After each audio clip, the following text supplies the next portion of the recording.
Bienvenue à toi pour une nouvelle source de revenus. Tu le connais, dans cette chaîne, maintenant tu es habitué. D'ailleurs, si tu n'es pas encore abonné, c'est le moment de s'abonner. Tu cliques dessus, la petite cloche pour être notifié de chaque nouvelle vidéo. Je te disais, dans cette chaîne, on balance des nouvelles sources de revenus. Plus on peut en avoir, plus elles sont différentes et mieux c'est. Ça nous permet, au cas où il y aurait une petite crise comme ça, une petite crise qui arrive de manière un petit peu inattendue, eh bien, on protège nos arrières.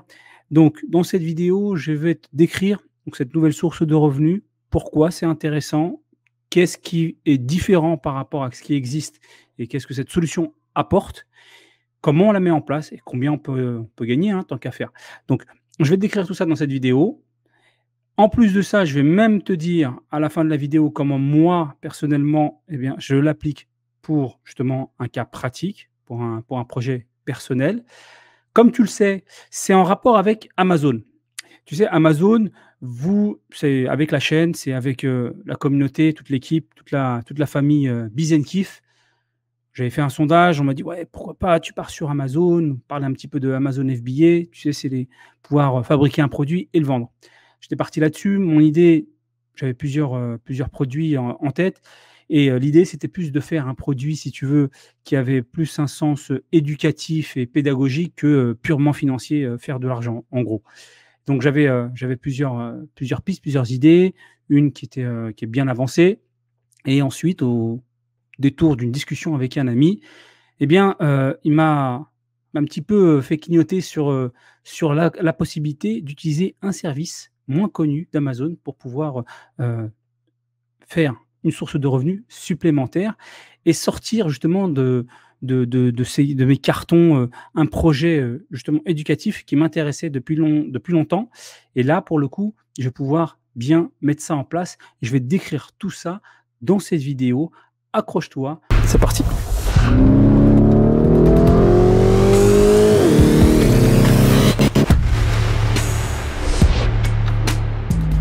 Amazon, l'autre source de revenus. On est parti.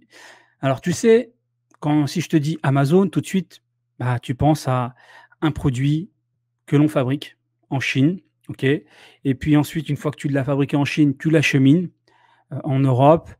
C'est super bien structuré, ils ont les entrepôts, donc en termes de stockage, tu es soulagé avec les services Amazon. Ils te soulagent également pour, la partie, tout ce qui est commande via leur plateforme. La marketplace quand même d'Amazon est l'une des plus grandes marketplaces, online au monde et enfin, ils s'occupent de la partie delivery. C'est ce que l'on appelle tout simplement bien faire de l'Amazon FBA où voilà, tu délègues tout ça, chez, Amazon. Toi, tu vas t'occuper de la partie en fait en amont lorsque tu vas fabriquer ton produit, tu vas rechercher ton idée, tu vas le valider, tu vas, développer tout ça et ensuite tu laisses la main à Amazon. Donc c'est Amazon FBA dont, je t'ai fait justement une formation, hein, t'expliquant les différentes étapes. Tu as un module pour chaque étape, la création de ton compte, seller, comment je trouve un produit, je l'analyse et je m'assure que c'est un produit rentable. Comment ensuite, une fois que je l'ai, trouvé ce produit, je le fais fabriquer en Chine, puis je le fais ramener ici en Europe, bien sûr, OK? Pour pouvoir le mettre entre les entrepôts d'Amazon et donc les lister, savoir comment bien lister un produit justement sur la plateforme Amazon, les photos, le texte, ainsi de suite. Comment ensuite je développe un maximum, mon chiffre d'affaires en utilisant les différents services d'Amazon et les réseaux sociaux. OK, ce sont les différentes étapes, ça s'appelle le Amazon FBA. Je t'ai fait une formation vendeur Amazon, tu cliques dessus et tu auras accès à tout ça. Mais Amazon, hein, Amazon, c'est quoi au début, à la base? Notre ami, Jeff Bezos, eh bien Amazon, c'était des livres, OK? C'était une librairie online. C'était le premier er le produit même principal, l'idée de départ d'Amazon. Amazon était une librairie online qui avait pour, vocation à, voilà, à quelque part à attaquer toutes les, librairies, physiques et pouvoir acheter, ses livres, sur internet directement. C'est l'idée de départ. D'ailleurs, hein, ce n'était pas une idée hyper sexy, n'est-ce pas? Si je te dis, là, on parle d'Amazon, l'une des, on va dire, les GAFAM, hein, ça fait partie des plus grosses boîtes au monde, tout simplement, aujourd'hui. Si je t'avais dit au début, voilà, qu'est-ce que tu en penses, hein, de l'idée, souvent quand, on parle à des entrepreneurs souvent débutants ou parfois moins débutants, mais pas très, très affûté, pas très expérimenté comme entrepreneur, pour vous parler de l'idée. Est-ce que j'ai une bonne idée ou une mauvaise idée? Si je t'avais dit, voilà, il y a une boîte là qui fait, de la librairie, en ligne, bon, bah, très peu, en se limitant juste sur l'idée, auraient trouvé ça très sexy. Et pourquoi Jeff Bezos a réussi à exploser tout ça? C'est parce que c'est au-delà de l'idée, ce qui l'intéressait, c'est l'exécution. C'est comment je vais m'y prendre. OK, donc là, je te fais une petite slide, une petite parenthèse par rapport à la vidéo initiale, mais ça me semblait très important parce que je reçois beaucoup de messages, parfois je lis des commentaires où, si tu veux, on te dit: «Oui, qu'est-ce que tu penses de cette idée? J'ai, cette idée de faire ça, qu'est-ce que tu en penses?» Et pour, beaucoup de débutants et parfois même des moins débutants, hein, qui n'ont pas encore bien compris le fonctionnement, du business, voilà, se sont assurés que tout est une question d'idées. Tu as des bonnes idées, tu as des mauvaises idées pour réussir. Alors que c'est vraiment une approche de débutant, hein. Il ne s'agit pas, d'avoir, simplement une idée pour pouvoir réussir. Pas du tout, c'est l'exécution qui compte et c'est ce que retrace un peu ce dessin que je t'ai fait. Au plus bas, tu as ceux qui ont pas d'idée et qui ont surtout ils savent pas comment s'y prendre, comment exécuter, OK? Et puis, tu as un cran au-dessus, bah, les gens qui pensent, voilà, qu'ils ont une bonne idée et parfois ça existe, hein, des bonnes idées comme de mauvaises idées, mais qui ne se préoccupent pas suffisamment, de l'exécution, qui sont plus juste sur, encore une fois, focus sur leur idée, peu importe comment je vais m'y prendre. Ils sont sur le quoi, qu'est-ce que je vais faire? Le comment, ça on improvisera, on fera ça, quand on sera sur place, on verra ce qu'on trouvera et on bricolera. Malheureusement, très souvent, cette approche-là, soit elle ne marche pas du tout, on se plante, ou soit, c'est très, très compliqué, c'est très lent, c'est très difficile car, c'est pas optimisé parce que voilà, on a un peu trop, surestimé juste notre idée au détriment du travail qu'il y a derrière. Et un niveau au-dessus, le niveau 3 pour moi, c'est celui qui a pas d'idée, mais qui s'est bien concentré sur l'exécution. C'est-à-dire qu'il s'est bien préparé, c'est-à-dire que, il est bien conscient qu'il va falloir, mettre l'accent, hein, sur le comment, sur l'exécution, sur comment je vais m'y prendre pour réaliser, mon projet. Et ça, c'est extrêmement important parce que, pour moi, ça, c'est au-dessus. Celui qui est ici, il y a plus de chances de réussir que celui qui est ici. Pourquoi? Parce que, heu, quand Jeff Bezos, il a commencé, hein, il savait pas qu'il allait, faire, du cloud, hein, au moment où il s'est lancé sur la librairie online. Il savait pas qu'il allait, faire du streaming. Tu sais, Amazon a racheté les droits, notamment de la Ligue 1 et il s'est pas dit: «Tiens, quand je vais lancer Amazon, en plus, ensuite, je vais acheter, les droits du foot français, puis je vais faire ça». Il savait pas tout ça, hein. Il s'est dit: «Bon, j'ai une idée, elle est pas hyper sexy, mais par contre, je vais l'exécuter comme un malade. Je vais me défoncer pour être la meilleure boîte, celle qui offre le meilleur service juste concernant la livraison de livres». Et de fil en aiguille, partant de cette exécution, heu, presque parfaite, eh bien, il a rajouté d'autres idées, d'autres produits et ça s'est développé et c'est devenu ce qu'est aujourd'hui, Amazon. OK? Donc c'est pour ça, encore une fois, je voulais rappeler, c'était pas l'objet, de la vidéo au début, mais on passe par là justement pour faire ce petit rappel parce que je reçois beaucoup de messages. Ce qui est important de bien comprendre dans ce schéma-là, c'est que c'est pas on arrive, on a un projet et on doit être dans une de ces 4 cases. En réalité, c'est pas figé du tout. C'est un cheminement, c'est un parcours que l'on traverse. Probablement, tu peux te trouver ici, tu n'as pas beaucoup d'idées, tu sais pas forcément comment, t'y prendre et au fur et à mesure, peut-être tu vas passer par l'idée. Ce qui est important, c'est rapidement de travailler sur ton exécution pour être, soit aller directement ici, soit recommencer, en travaillant ton exécution et te rendre compte que ton idée peut-être n'était pas la bonne et puis après ensuite atteindre le niveau 4. Tu vois ce que je veux dire? Pour avoir la meilleure exécution possible, tu as pas 36 solutions. Tu as 2 moyens. Soit ça passe par l'expérimentation, OK? Et donc le fait d'exécuter, de lancer un 1er projet, ça marche pas, tu travailles, énormément ton exécution, l'idée n'était pas bonne, tu passes par une deuxième idée, tu fais ce qu'on appelle un pivot, puis, et ainsi de suite, jusqu'au point où tu maîtrises ton exécution, ce qui prend du temps et aussi donc de l'argent, soit par exemple, eh bien, tu vas te former. Tu vas te former soit dans une formation spécialisée par rapport au business que tu veux lancer, soit auprès de personnes expérimentées, hein, petite parenthèse avec les formations Biz and Kif. Et, là, à ce moment-là, tu gagnes en apprentissage, tu gagnes en qualité d'exécution. Ça, c'est vraiment un point qui, à mon sens, est important et qu'il faut vraiment rappeler, car c'est souvent, très souvent, négligé. Donc, tu as compris, Amazon a commencé avec le livre. Quel est ce business exactement du livre? C'est un truc qu'il faut bien comprendre. Tu as dû souvent entendre parler, tiens, plus tard, je lancerai mon propre livre, c'est un business intéressant ou pas. Eh bien, je vais te le décrire. Ce qu'il faut savoir, c'est qu'aujourd'hui, ok, le business tel qu'il existe aujourd'hui, dans le modèle le plus classique, il faut savoir que l'auteur touche 10% des droits. Pour un livre, pour faire simple, de 10 euros, l'auteur, l'écrivain, va toucher 1 euro. Et encore, je l'ai arrondi. Tu trouveras très souvent 8%, 9%, mais voilà, on va simplifier.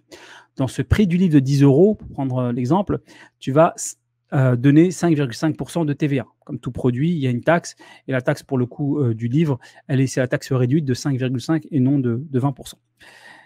Puis, il y a ton éditeur. L'éditeur qui a validé tout le texte, qui va mettre sa marque et tout, qui va faire tout ce travail-là, de 20%. C'est énorme. Il prend 2 fois plus que l'écrivain. Puis il va passer par l'imprimeur, celui qui va imprimer ton livre. Il va prendre grosso modo 10%. Okay, il a des frais fixes en fonction de la quantité que tu vas publier, que tu vas imprimer. Il va prendre naturellement aussi ses petits frais. La librairie qui va vendre ton livre prend le gros du gâteau, 34,5%. Encore une fois, je l'arrondis, c'est une trentaine de pourcentage de points. Voilà, pour la librairie, le point de vente. Et le distributeur, c'est celui qui va, par exemple, s'occuper de l'acheminement, du stockage, des retours d'un vendu, ainsi de suite. À prendre 20%. Au final, quoi qu'il en soit, l'auteur touche max 10%. Dans beaucoup d'exemples, tu trouveras 8%, 9%.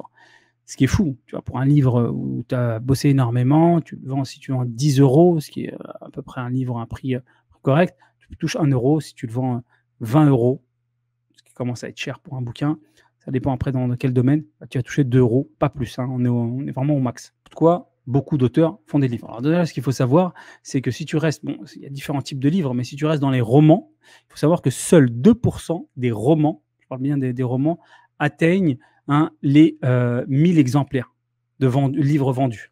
Okay, seulement 2% dans les romans arrivent à vendre plus de 1000 exemplaires. Parce qu'on pourrait se dire, OK, 1%, 10%, c'est pas énorme, ça fait 1 euro ou 2 euros en fonction du prix. Mais si j'en vends vraiment des masses, ça va commencer à être conséquent.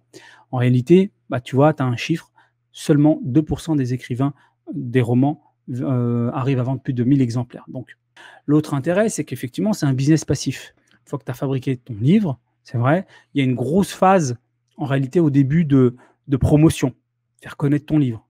Alors à l'ancienne, c'est, je ne sais pas si tu as la chance d'avoir du PR, faire de la presse, audio, vidéo, enfin ainsi de suite, blog, peu importe, faire connaître ton livre, tu le vends, le gros du travail est fait, tu commences aujourd'hui à avoir pas mal de commentaires, et là, ça peut attirer donc des clients et ensuite se vendre tout seul.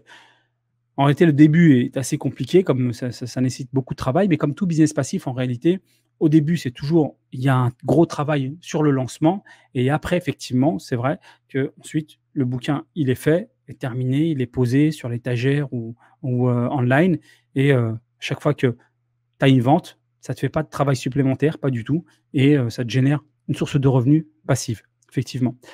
Mais l'autre raison, et ça fait partie un petit peu de l'ancien monde, de ma génération et de ceux qui précèdent, c'est surtout en termes de crédibilité. C'était avoir une autorité, si tu veux. Tu avais fait un livre, tu avais écrit un livre, tu avais une crédibilité. Et un petit peu comme aujourd'hui pour la génération des réseaux sociaux, c'est d'avoir ton compte là validé. C'est un peu la même chose. Ah, il a des bouquins. Il a un bouquin, c'est bon. C'est validé. On peut l'inviter sur les plateaux télé. C'est un expert dans son domaine, alors qu'il peut être complètement bidon, hein, mais voilà, ça te donne le petit check là de validation, tu as une expertise, tu vois. C'est, si tu veux, le street crédibilité dans les quartiers, ça va être de te passer en prison. Tu vas dire, ouais, il a fait la prison. Ben, dans le monde audiovisuel, c'est d'avoir fait un livre. C'est ta street crédibilité. Et donc, du coup, tu peux te faire inviter sur les plateaux télé, ainsi de suite. Donc, vraiment, dans l'ancien monde, c'était vraiment un des gros avantages d'avoir un livre, c'était de pouvoir te passer pour un expert. Pour moi, c'était vraiment l'une des raisons principales. Après, quand tu étais vraiment bon et que tu en faisais plusieurs, bien sûr que ça te générait accessoirement une source de revenus tout à fait intéressante. Et puis, Amazon est arrivé. Amazon a commencé, donc, comme je disais, avec les livres et a un service qui s'appelle Kindle Direct Publishing, donc Amazon KDP, qui te permet, bien entendu, c'est une sorte de plateforme pour distribuer ton livre, pour vendre ton livre. Ok, c'est-à-dire que tu l'as vu sur le monde d'avant, il fallait passer par l'imprimerie, par l'éditeur, puis ensuite qui imprimait, puis ensuite distributeur, puis enfin se retrouver sur les points de vente. Là, tout ça, Amazon le concentre. Alors, tu as différentes options. Tu as l'option où tu vas vendre des Kindle. Je pense que tu as déjà été amené à acheter des Kindle. C'est la version numérique, l'application Kindle qui est très pratique. Ça t'évite d'avoir voilà, tout un tas de bouquins à trimballer, ainsi de suite. Et c'est immédiat. Hop, tu commandes, tu reçois ton bouquin numérique que tu peux consulter via une tablette ou même ton smartphone. Donc ça, c'est la version numérique Kindle. Mais tu as aussi la possibilité, le même livre en Kindle, tu peux l'avoir en version papier, ce qu'ils appellent le livre broché. C'est-à-dire que tu vas recevoir chez toi la version physique, la version du livre en papier. OK ? Et l'avantage d'Amazon, c'est que c'est une marketplace. OK ? Donc du coup, les clients qui sont intéressés vont naturellement se diriger vers Amazon plutôt que d'aller à la librairie, voilà, en 2 clics et ils se retrouvent sur une librairie online qui est exhaustive, on va dire ça comme ça, parce qu'ils vont avoir beaucoup moins de rupture de stock que peut-être la librairie du coin. Pouvoir Amazon s'occuper de la partie impression, il faut le savoir, avec Amazon KDP, tu as ton livre, il est en version numérique et Amazon peut imprimer ton livre et le livrer directement chez le client. Tu vois, donc ça squeeze, comme je disais, pas mal d'étapes du business du livre qu'on a vu juste avant. Alors, quel est le business, donc, maintenant, quand on fait un livre, en utilisant, non pas en passant par la filière classique de la maison d'édition, mais en utilisant KDP, donc d'Amazon, si on est sur la version numérique qui est ici. OK. Tu as vu tout à l'heure, l'auteur il avait 10% sur la version traditionnelle.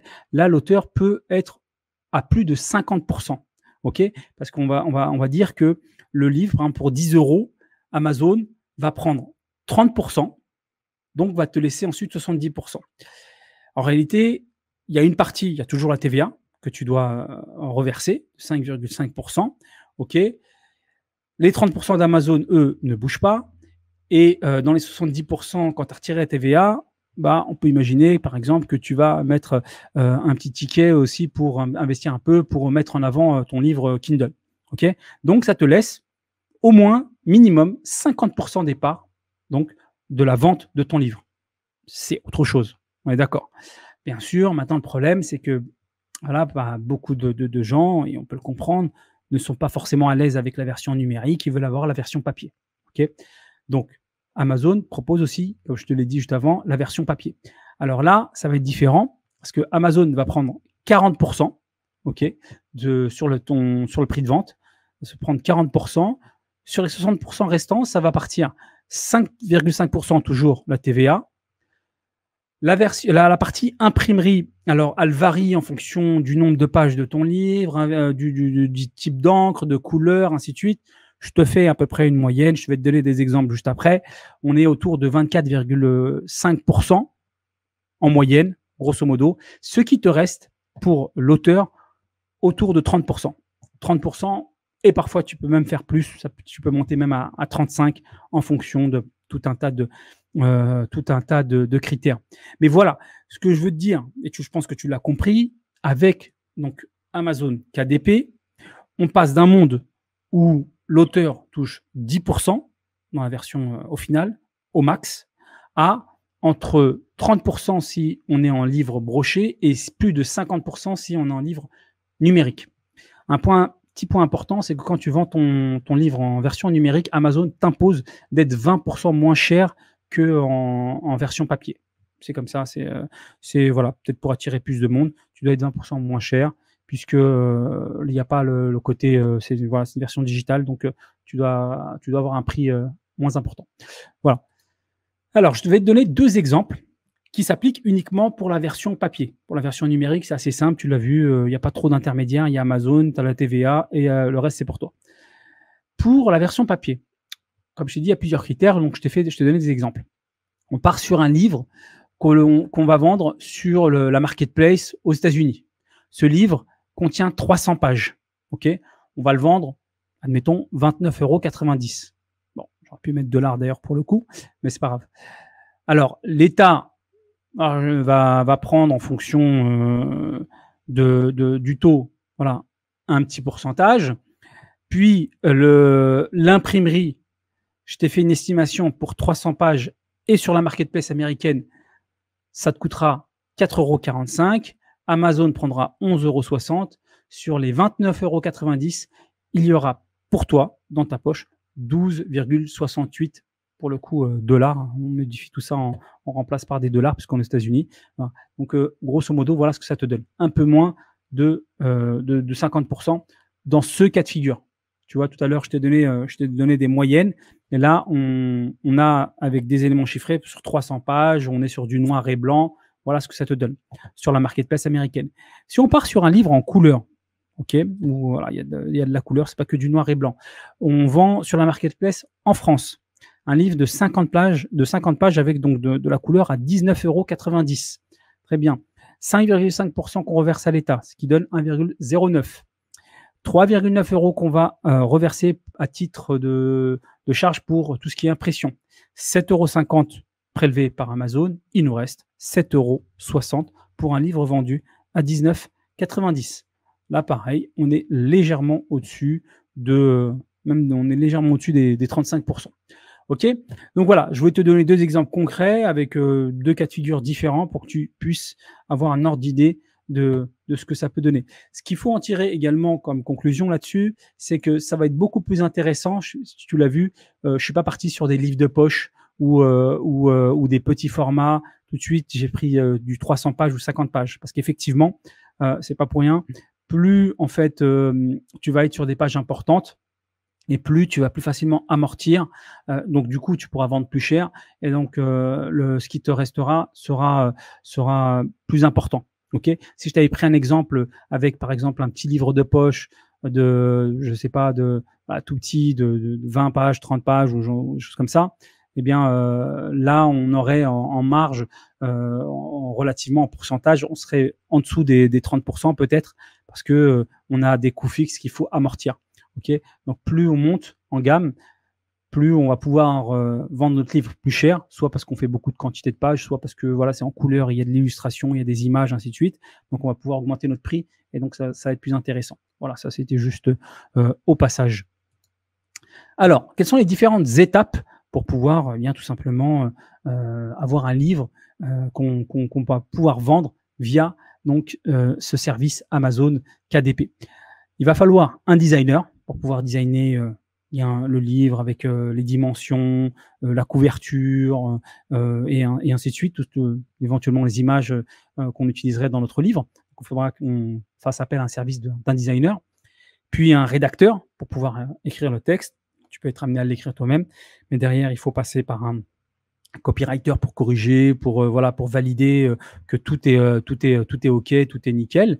Et enfin, dernière étape, il va falloir faire de l'édition, c'est-à-dire qu'une fois que tu as cette version que tu vas recevoir en numérique, il va falloir faire en sorte que ça rentre dans les cases du logiciel back-office de Amazon pour pouvoir alimenter les différentes pages de ton livre et que ce soit bien structuré et que ça ressorte bien au moment de l'impression. Donc voilà, tu as 3 étapes. Maintenant, on termine avec mon projet personnel. Donc comme je te le disais, moi l'idée pour ce que je comptais faire avec Amazon, c'était de propulser plus des produits à objectif éducatif, pédagogique, plutôt que simplement faire un produit pour dégager une pure source financière uniquement. Et dans les cartons, ça faisait longtemps que j'avais réfléchi à pas mal de choses et notamment à faire des livres destinés aux enfants, aux ados pour donner un maximum d'éducation, de connaissances, car à mon sens, surtout dans les quartiers, on manque de connaissances sur différents sujets, que ce soit au niveau de l'histoire, de la culture, de l'éducation financière et autres. Et donc, j'étais parti, j'avais cette idée en tête, je savais que ça allait être coûteux, ça allait être compliqué. Et lorsque, au détour d'une discussion avec un ami, on parlait justement de ce service-là, je me suis dit, bah, tiens, bingo, on va commencer par ça. Et comme ça fait un petit moment que j'avais ça en tête. On va faire on va pouvoir se réaliser ce projet en utilisant ce service-là. OK? Donc, des livres. Alors, pour le coup, tu l'as vu, hein, je te l'ai dit précédemment, si tu veux faire des marges, c'est plus intéressant de partir sur des grands formats, sur des grandes quantités de pages, avec des photos, ainsi de suite, pour pouvoir vendre ton livre, arriver à une gamme un peu plus supérieure en termes de prix et donc dégager plus de marge. Là, pour le coup, comme je te dis, c'est pas dans un objectif purement financier, mais plus éducatif et pédagogique. Ça va être une sorte de livre de poche à moins de 10 euros pour essayer de toucher le plus de monde possible, parce que c'est le côté pédagogique qui est prioritaire et pas financier. Et je vais même te solliciter à travers la chaîne pour te demander ton avis tout simplement sur, que ce soit sur les différents thèmes que je vais aborder, les différents sujets, ceux qui veulent même participer, donner leur avis, pour une relecture ou autre. Eh bien, je te tiendrai au courant et je te partagerai tout ça. Et point important, que toute cette expérience de Amazon KDP sera inclus dans ma formation vendeur Amazon. Ce sera un bonus qui n'était pas prévu, que je t'ajoute, hein, dans la formation vendeur Amazon. Donc, ça sera en bonus où je t'expliquerai, je te détaillerai justement toutes les étapes, tout ce que j'ai mis en place.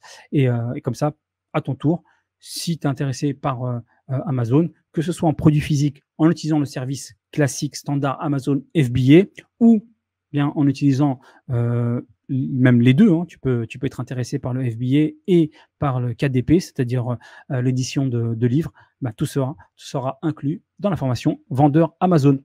J'espère que tu as bien apprécié. Je te dis à bientôt. Surtout, n'oublie pas de t'abonner si ce n'est pas encore fait. Je te mets le lien de la formation juste au-dessus si tu veux jeter un coup d'œil pour plus de détails. À bientôt, bisous et kiff. Ciao, ciao.